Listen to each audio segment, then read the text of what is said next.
Okay, next up on lifestyle, let's touch base on diverse food options. So, Miami is a place that undeniably has a diverse scene of food.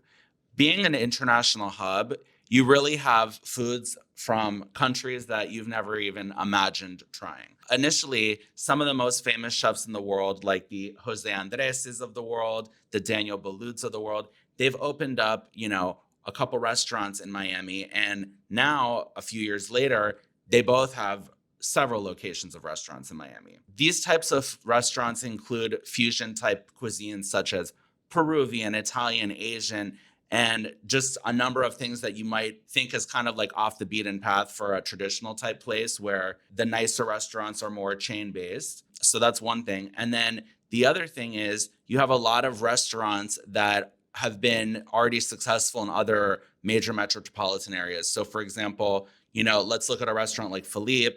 That's not only located now in Miami for quite some years, it's also been located in New York as well as London. Similarly, a restaurant like Nobu, there's several locations all over the world, specifically New York and London being two of the biggest ones. We also have that in Miami too.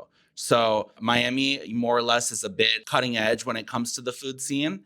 And it's a great place to try a lot of different things.